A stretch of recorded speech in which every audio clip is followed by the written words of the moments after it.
Hello everyone, कैसे हैं आप सभी लोग। आई होप आप सभी लोग बढ़िया होंगे।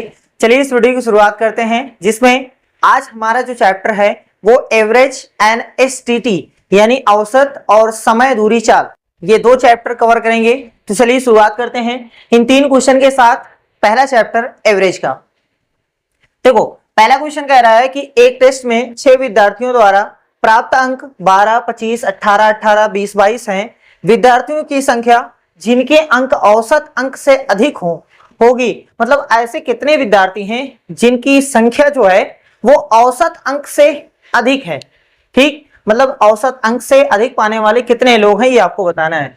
सबसे पहले औसत यानी एवरेज बराबर होता है, जो फार्मूला है वैसे ही करिएगा, बहुत ही आसान रहेगा। सिर्फ एक मेथड से जितना भी क्वेश्चन है सब हो जाएगा। देखो, एवरेज बराबर होता है सभी पदों का योगफल और बटे में पदों की संख्या। ठीक है, एवरेज का जनरल मीनिंग ये होती है सभी चीजों को आपस में बराबर करना। यानी मान लो कि एक आदमी के पास 3 रुपए है, एक आदमी के पास 4 रुपए, एक आदमी के पास 5 रुपए है। अब औसत अगर हमें निकालना है तो एवरेज बराबर 3, 4, 5, इन सबको आपस में जोड़ना है तो 5, 4, 9, 3, 12 हो गया। 12 को जितने लोग हैं उतने से भाग दिया जाता है। 3 लोगों में अगर बांटा जाएगा तो 4-4 रुपए पड़ेगा। ठीक है, इसके पास 3 था, इसके पास 4 है, इसके पास 5 है, इसके पास 1 रुपया ज्यादा है औसत से, इसके पास 1 रुपया कम है औसत से। तो अगर 4-4 रुपया सबको दिया जाए तो 12 रुपए का बंटवारा जो है वो 4-4 रुपए में हो जाएगा। सही है। तो औसत का मतलब होता है सभी चीज को बराबर करना, जो कम है उसको दे देना, जो ज्यादा है उससे ले लेना। ठीक है, तो ये होता है औसत। सबसे पहले इसका औसत निकालना है, उसके बाद औसत से कितने लोग ज्यादा पा रहे हैं उनकी संख्या आपको बताना है। तो 12, 25, 18, 18, 20, 22, 12, 25, 18, 18, 20, 22, इन सबका योगफल और बटे में कितने लोग हैं, 1, 2, 3, 4, 5, 6, यही है एवरेज यानी औसत। अगर हम जोड़ेंगे तो यहां से 18 और 22 हो गया 40, यहां से 18 और 12 हो गया 30, तो 40, 30, 70 हो गया, 20, 90 हो गया, 110, 115 बटे में 6। ठीक है, 3 से काट देते हैं, नहीं कटेगा, चलो पूरा काट देते हैं वैसे ही। 6 कम 6 हासिल 5, 55, 6 9 54। ठीक, अभी एक बचा हुआ है, फिर 10 हो जाएगा। 6 कम 6, मान लो कि 19 से कुछ ज्यादा आ रहा है, 20 नहीं आ रहा है, 20 से कम आ रहा है। तो कह रहा है कि विद्यार्थियों की संख्या जिनके अंक औसत अंक से अधिक हैं, यानी 19.1 से अधिक हैं। तो 19.1 से अधिक वाले कितने लोग हैं, एक ये है और कौन है, एक ये भी अधिक है भैया, एक ये भी अधिक है। तो एक ये अधिक है, एक ये अधिक है, एक ये अधिक है। 3 लोग हैं जो 19 यानी औसत से अधिक हैं। तो option C is the right answer, यानी 3 लोग ऐसे हैं जिनका मान औसत से अधिक है। ठीक, यहां तक समझ में आ गया। अब कभी कभी ऐसा होता है कि औसत वो खुद दे देता है और कोई एक नंबर बीच से गायब कर देता है। तब कैसे करते हैं, सेम ऐसे ही किया जाएगा, कुछ खास नहीं है। 32, 34, 38, 21, 26 और x का औसत 30 है, तो x का मान देखो, इस बार औसत का मान कितना है, 30। तो औसत बराबर यानी 30 बराबर सभी पदों का योगफल, यानी 32 प्लस 34 प्लस 38 प्लस 21 प्लस 26 और प्लस में x बटे में कुल कितने लोग हैं। तो 1, 2, 3, 4, 5, 6, ये इधर जाएगा तो 180 हो जाएगा, गुणे में आएगा। ठीक, अब इन सबको जोड़ते हैं, 2, 6, 14, 15, 6, 21। ठीक, ये नहीं जुड़ेगा, ये तो ऐसे ही नोट कर दिया जाएगा। 6, 1, 7, 8, 15, 4, 19, 2, 21 हासिल 2, 4, 6, 9, 12, 3, 15। ये 151 इधर जाएगा तो 180 में से 151 जो है वो माइनस हो जाएगा। इसका मतलब कितना आ गया भैया, 29। हाँ 29, तो x बराबर आ गया 29। कौन सा ऑप्शन सही है, ए ऑप्शन सही है। ठीक है, तो एक में औसत आपको निकालना कैसे है वो बता दिया गया है। कभी कभी औसत दे करके कोई एक संख्या गायब कर देता है, तो कैसे निकालना है, तब भी ऐसे ही करना है। ठीक है, यहां तक समझ में आ गया। अब ये एक क्वेश्चन है, ये औसत के गुण पर आधारित है। कह रहा है कि 5 संख्याओं का औसत 50 है, यदि सभी संख्याओं में 5 से गुणा कर दिया जाए तो नया औसत कितना होगा। बहुत ही आसान क्वेश्चन है। देखो 5 संख्याएं हैं जिनका औसत 50 है। कौन कौन सी संख्या है नहीं पता, नहीं पता है कितनी संख्या है, सॉरी कितनी संख्या है ये पता है 5, कौन कौन सी संख्या है नहीं पता है, लेकिन कह रहा है कि सभी संख्याओं में 5 से गुणा कर दिया जाए तो नया औसत कितना होगा, ये आपसे पूछा है। तो जब कभी भी सभी संख्याओं में जो आप करोगे, सभी संख्याओं में अगर कुछ आप जोड़ते हो तो औसत में भी उतना जोड़ देना है। अगर सभी संख्याओं में आप घटाते हो तो औसत में भी उतना घटा देना है। अगर सभी संख्याओं में आप गुणा करते हो तो औसत में भी उतना गुणा कर देना है। अगर सभी संख्याओं में आप भाग देते हो तो औसत में भी उतने से भाग दे देना, यही उत्तर है। ठीक है, 5 संख्याओं का औसत 50 है, ठीक, ये औसत है। सभी संख्याओं में 5 से गुणा, जब संख्याओं में 5 से गुणा हो गया तो इसका मतलब औसत में भी 5 से आपको गुणा करना है, उत्तर हो गया। तो जब इसमें 5 से गुणा करेंगे 5 का 50 में, तो 5 पचे 25 यानी 250 आएगा, 250। ठीक है, ये याद कर लीजिएगा। जो इफेक्ट आप संख्याओं में डालोगे, चाहे जोड़ोगे, घटाओगे या गुणा करोगे या भाग करोगे, वही इफेक्ट आपको अपने औसत में भी लाना पड़ेगा। ठीक, तो यहां 5 से गुणा किया गया है तो हमने भी 5 से गुणा कर दिया, तो उत्तर कितना आ गया 250। ठीक, अब ये यहां से जितने भी क्वेश्चन आएंगे सब एक ही मेथड से होंगे। कौन सा मेथड, योगफल का मेथड, यानी योगफल आप निकालो, उत्तर लेते चले जाओ। देखो योगफल कैसे निकलेगा, एवरेज का गुणा संख्या में करेंगे, मतलब औसत का गुणा जितनी संख्याएं हैं उतने में अगर गुणा कर देंगे तो ये हो जाता है योगफल। औसत गुणे में संख्या, ठीक है, यही मेथड रहेगा सभी क्वेश्चंस के लिए। जैसे देखो यहां पर कितना है सर जी, 3 4 5, इनका योगफल कितना है 12। अगर हम ये निकालना चाहें कि इसका योगफल कितना है, 3 संख्याएं हैं जिनका औसत 4 है, तो 3 का 4 में गुणा कर दो 12 आ जाएगा। सही है, यही मेथड अब लगाया जाएगा। नेक्स्ट क्वेश्चन पे पहुंचते हैं। अब इस क्वेश्चन को देखते हैं। कह रहा है कि 3 संख्याओं का औसत 15 है। देखो 3 संख्या है, उनका औसत 15 है, तो अगर हम योगफल निकालना चाहें तो संख्या को जितना औसत है उतने से गुणा कर देंगे, है ना। कितनी संख्या है, 3 संख्या है, ठीक, गुणा कर दो इनके औसत में, तो इनका योगफल कितना हो गया 15 तिया 45। बहुत अच्छी बात है, 3 संख्याओं का योगफल 45 है।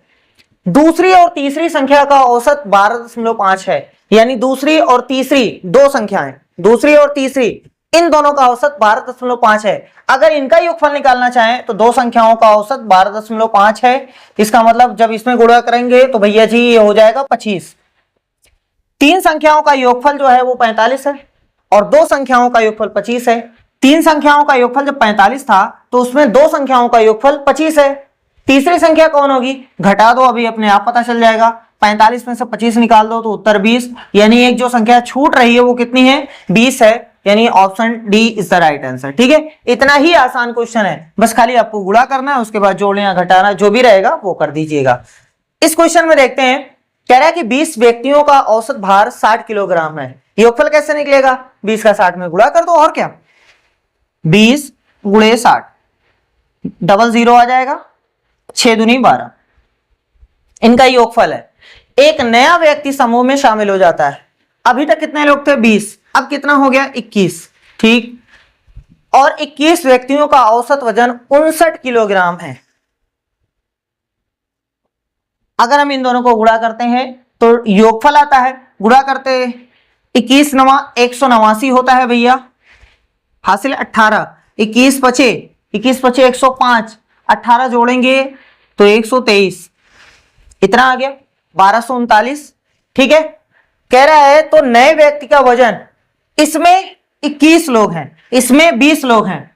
अरे भैया 21 का योगफल 1239 है, 20 का योगफल 1200 है, तो ये ज्यादा है ना, कितना ज्यादा है, अंतर निकाल लो, यानी इसमें से इसको घटा दो तो उत्तर कितना आ जाएगा 39। कौन सा सही है भैया, यानी जो बाद में जो नया व्यक्ति आ रहा है उसका वजन जो है 39 केजी है। इस टाइप से करेंगे, बहुत ही आसान क्वेश्चन है ये।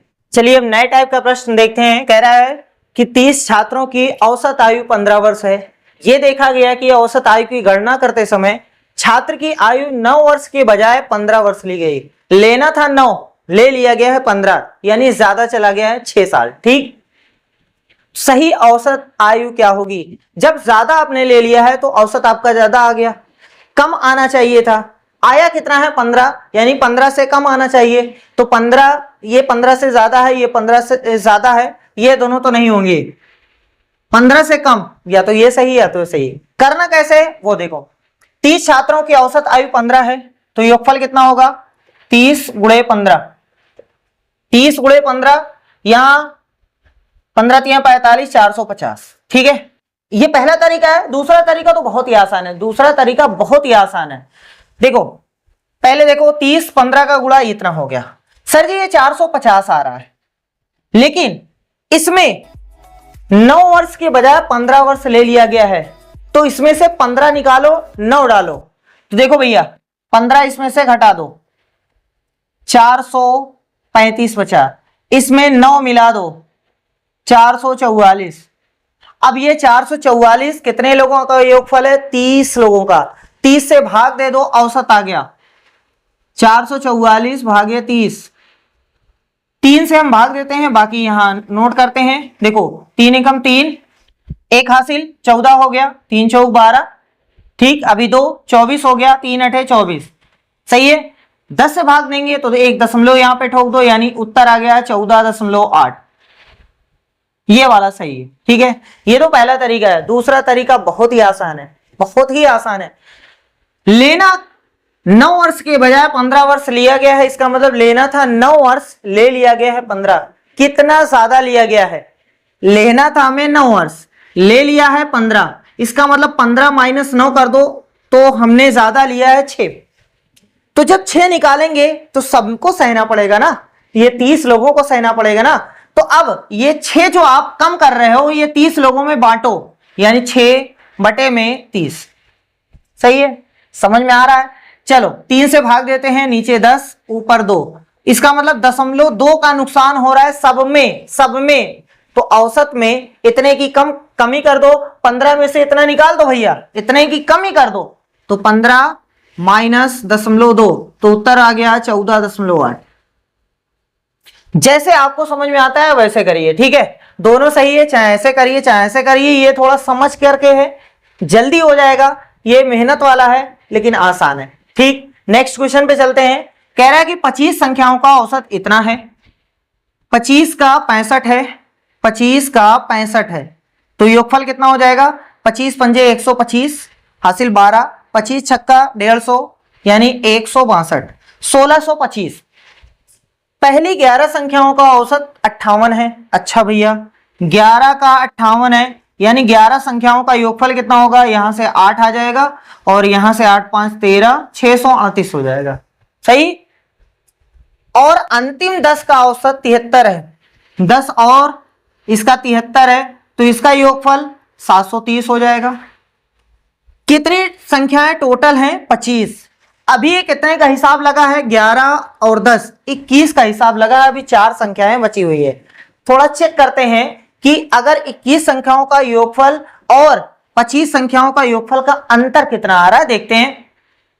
11 10 21 संख्याएं हो रही भैया, 21 संख्याओं का जो योगफल आ रहा है वो कितना आ रहा है, यहां से 8, यहां से 6, यहां से 13, ठीक है, और ये 1625 है, 1368 है, ये 1625 है। ये 25 संख्याओं का योगफल है, ये 21 संख्याओं का योगफल है। तो अगर हम इन दोनों को घटाते हैं तो 4 संख्याओं का योगफल आ जाएगा, 25 में से 21 4, 1625 में से निकालते हैं, 15 में से 8 गए 7, ये हो गया 1, यानी 11 में से 6 गए 5, ये 5 में से 3 गए 2, और ये खत्म 257। ये 4 संख्याओं का योगफल है, योगफल है। वो आपसे पूछा है शेष संख्याओं का औसत बताइए, तो औसत बराबर क्या होता है, योगफल बटे पदों की संख्या है ना। तो 257 में आपको 4 से भाग देना है, तो 4 एकम 4, 4 छक 24, ठीक है, और एक हासिल 17 हो गया, 4 चौक 16, 64 वाला सही आ रहा है, ये वाला, ठीक है, 64.25 काटोगे तो पूरा आ जाएगा, दशमलव में आएगा। अभी एक बचा हुआ है, 4 दूनी 8, 4 पंजे 20, 64.25, ये आपका राइट आंसर है। अब इन क्वेश्चन को देखते हैं। कह रहा है कि 11 खिलाड़ियों की एक क्रिकेट टीम की औसत आयु 27 वर्ष है। 11 खिलाड़ी हैं जिनकी औसत 27 है, तो योगफल कितना होगा, गुणा कर दो, यहां से 7, यहां से 9, यहां से 2, ठीक। यदि टीम में 2 और खिलाड़ियों को शामिल किया जाता है तो औसत 26 साल हो जाता है। 11 खिलाड़ी थे, 2 और आ गए तो 13 हो गए, इनका औसत 26 हो गया, तो इनका योगफल कितना होगा, गुणा कर लेते हैं, 13 छक्का 78, हासिल 7, 13 दूना 26 और 7 33। जब 11 लोगों को जोड़ा गया तो 297, जब 13 लोगों को जोड़ा गया तो 338। तो हम घटा लेते हैं यानी इसमें से, नीचे वाले में से ऊपर वाले को घटाते हैं, तो घटाएंगे तो इधर 2 खिलाड़ी आएंगे, दोनों का योगफल कितना आएगा भैया, घटा लो, 8 में 7 गए 1, देखो यहां से यहां घटा रहे हैं, ठीक है, 38 3 41 आएगा, सही है। 2 खिलाड़ियों का योगफल 41 है, योगफल वो क्या आपसे पूछा है, तो 2 शामिल खिलाड़ियों की औसत बताओ, औसत बताना है, ये नहीं कि 41 लगा दो, नहीं, औसत, औसत बराबर होता है योगफल बटे पदों की संख्या, कितनी है 2, तो भाग दे दो भैया, 2 दूनी 4, यहां से पहाड़ा नहीं जाएगा तो इतना 20.5 वर्ष, है ना। कौन सा सही है, डी वाला सही है। अब इस वाले क्वेश्चन में कह रहा है कि 36 छात्रों के वर्ग ए में छात्रों की औसत आयु 12 वर्ष है, यानी 2 सेक्शन है, एक सेक्शन ए है, एक सेक्शन बी है। ए में 36 छात्र हैं जिनकी औसत आयु 12 वर्ष है, वहीं 44 छात्र वाला सेक्शन बी है जिसकी औसत आयु 10 वर्ष है। दोनों वर्गों में एक साथ छात्र की औसत आयु कितनी होगी, बस दोनों को मिलाकर के बताना है। तो 36 गुणे 12 है ना, 36 गुणे 12 कितना हो जाएगा भैया, 12 छक 72, हासिल 7, 12 तिया 36 और 7 43।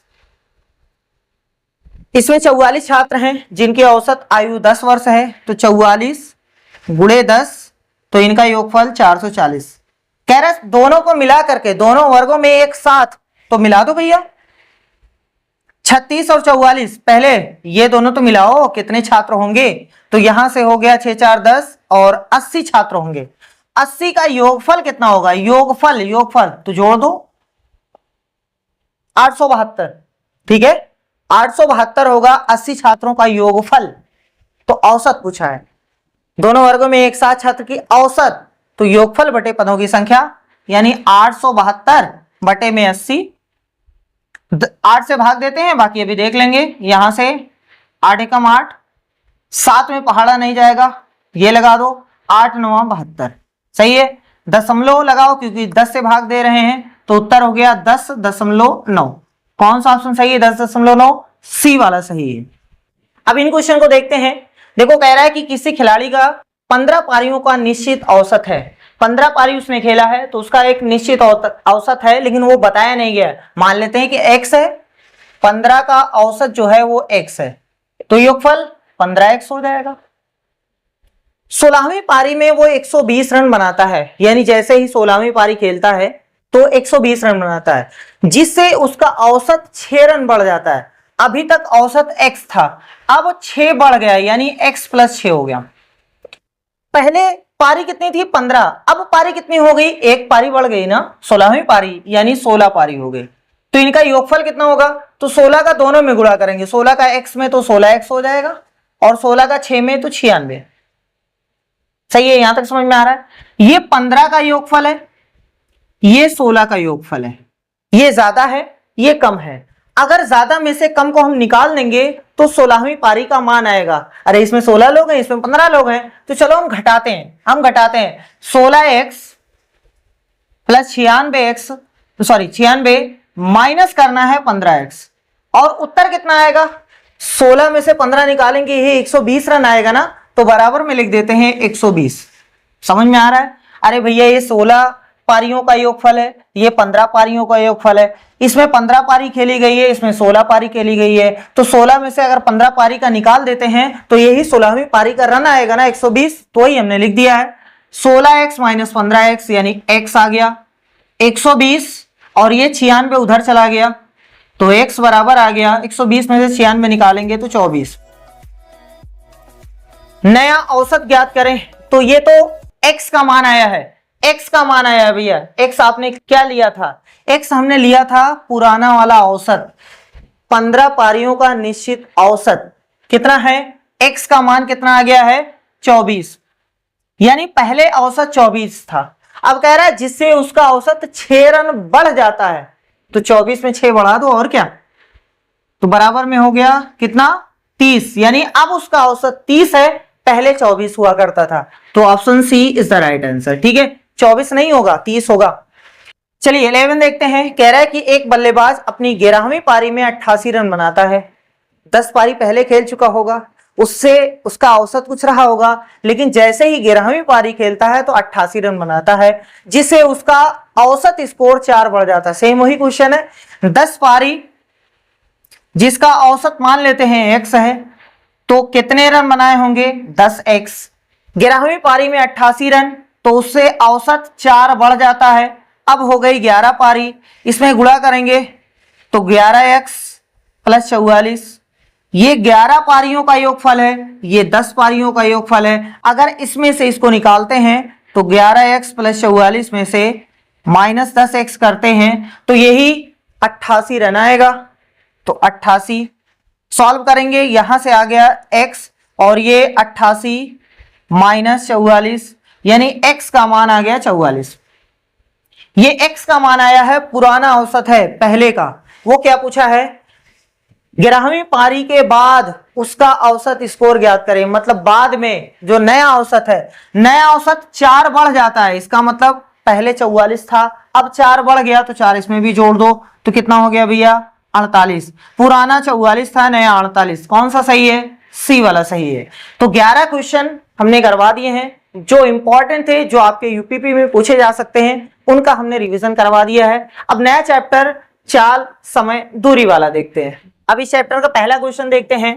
कह रहा है कि एक व्यक्ति 1600 मीटर लंबे मार्ग को 4 मिनट में पार करता है, उसकी चाल किलोमीटर प्रति घंटा में कितनी है? इस पूरे चैप्टर में सिर्फ एक फार्मूला है, जो कि है चाल बराबर दूरी बटे समय।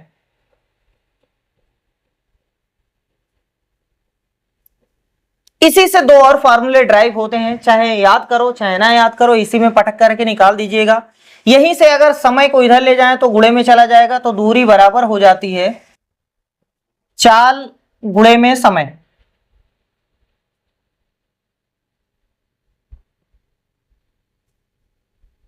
और यहीं से समय को इधर करें, चाल को इधर करें, तो समय बराबर हो जाता है दूरी बटे चाल।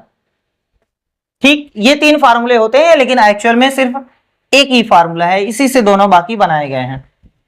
चाल 2 चीजों में हो सकती है, या तो मीटर प्रति सेकंड में दी रहेगी, या तो किलोमीटर प्रति घंटा में।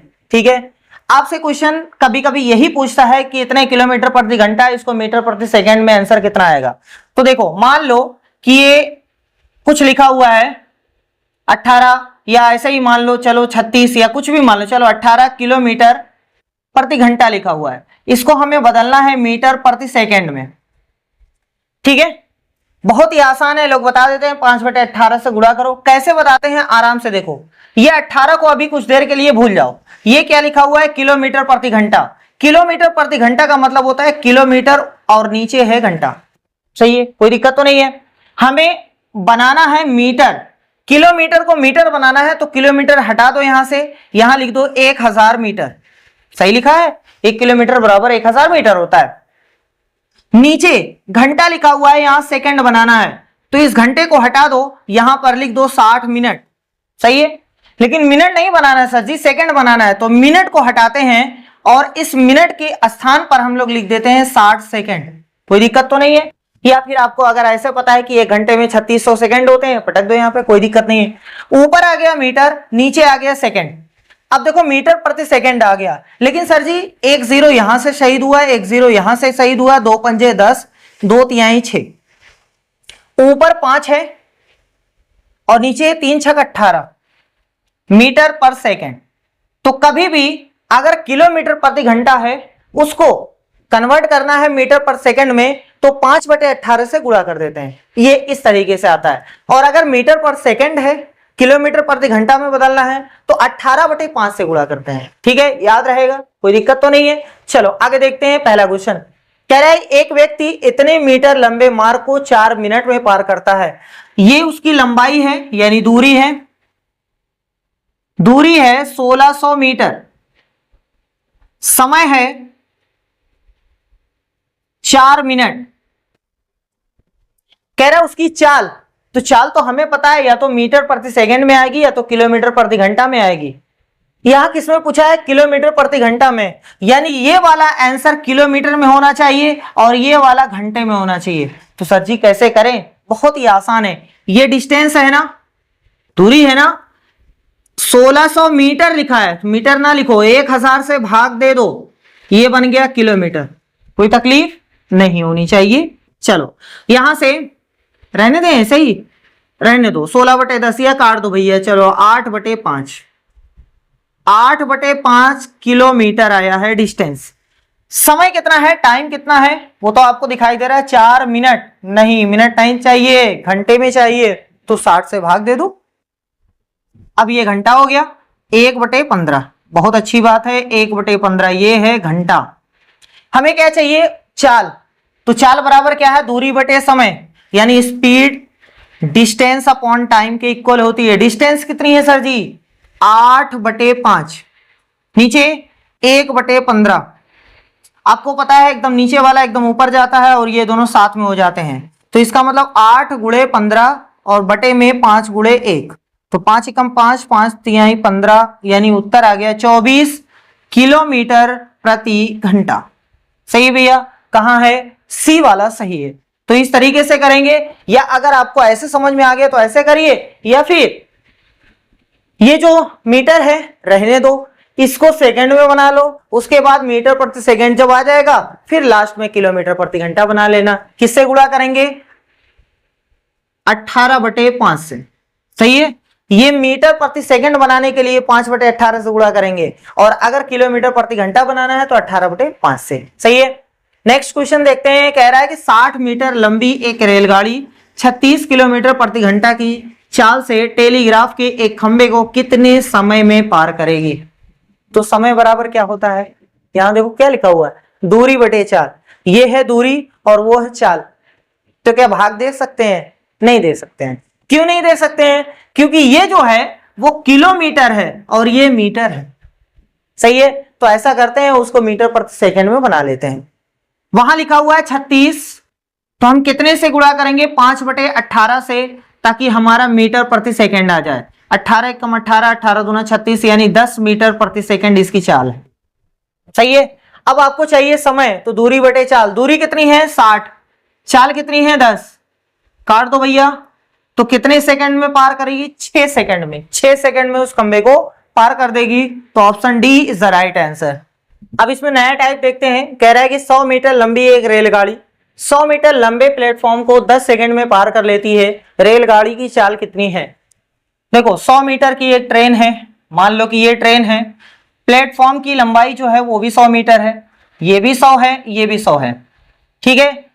ट्रेन पार करने का मतलब ये है, मान लो ये ट्रेन है, ऐसे ऐसे चल करके यहां पहुंची, पार हो गया? नहीं। यहां पहुंची, पार हो गया? नहीं भैया। यहां पार हो गई? नहीं। यहां जब ट्रेन यहां पे पहुंचेगी तब पार मानी जाएगी। मतलब ये तो अपनी दूरी तय करेगी ही, साथ में प्लेटफॉर्म की दूरी तय करेगी। तो टोटल दूरी कितनी हो जाएगी? 100 + 100।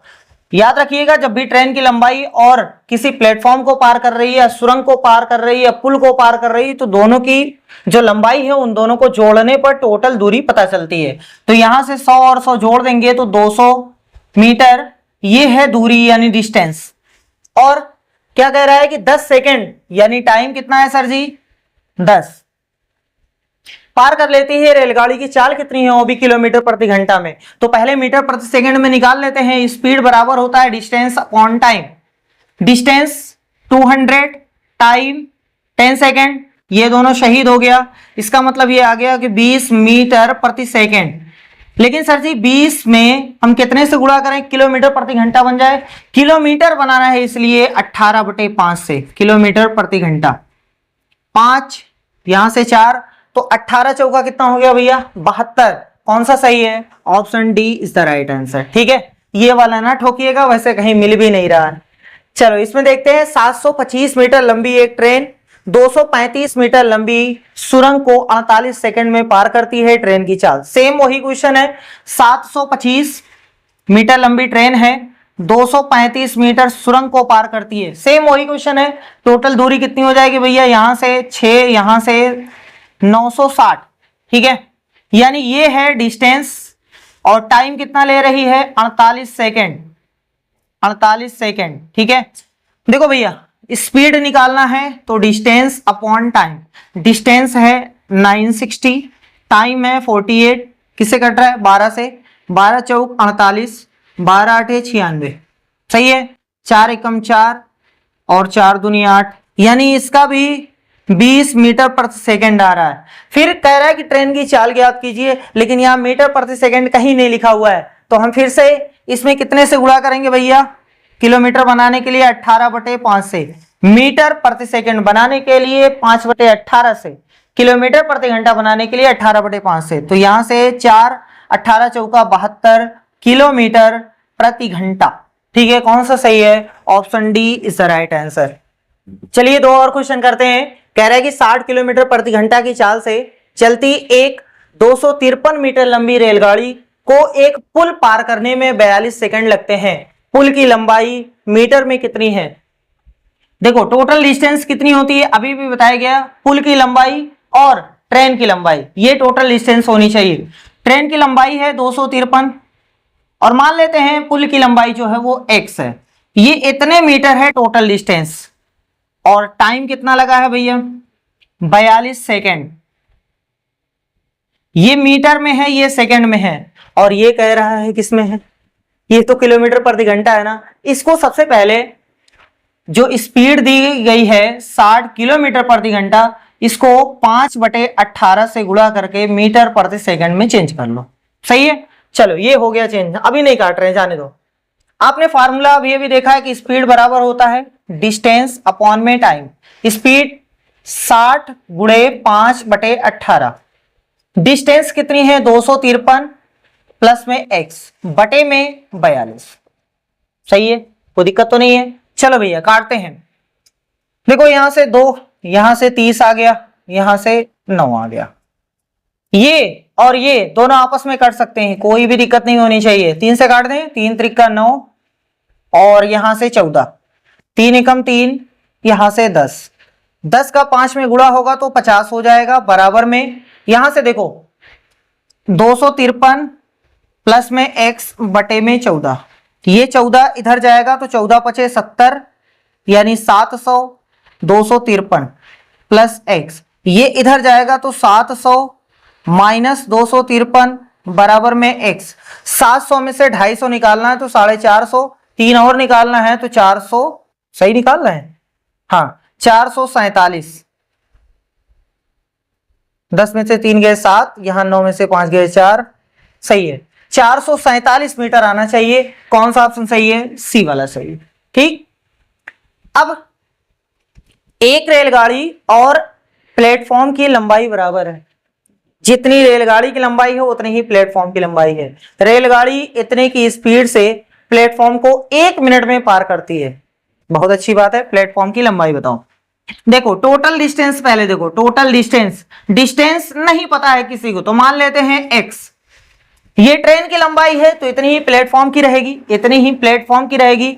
अरे भैया ये ट्रेन है, ये प्लेटफॉर्म है, अगर ये x है तो ये भी x रहेगा, क्योंकि रेलगाड़ी और प्लेटफॉर्म की लंबाई बराबर है।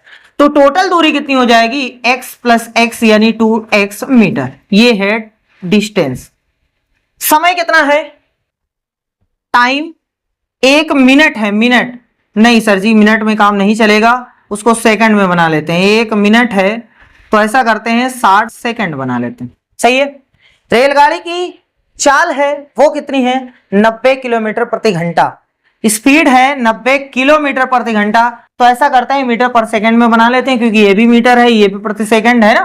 तो चलो 5/18 मीटर पर सेकंड, 18 एकम 18, 18 पचे 90 यानी 25 मीटर प्रति सेकंड। बस भैया फार्मूला लगाओ, S D upon T, speed कितनी है 25, डिस्टेंस कितनी है 2x, टाइम कितना है 60, 2 एकम 2, यहां से 30, ये इसके साथ जाएगा तो 25 3 75, x का मान आ गया 750 यानी 750 मीटर। कौन सा सही है 750, ए वाला सही है।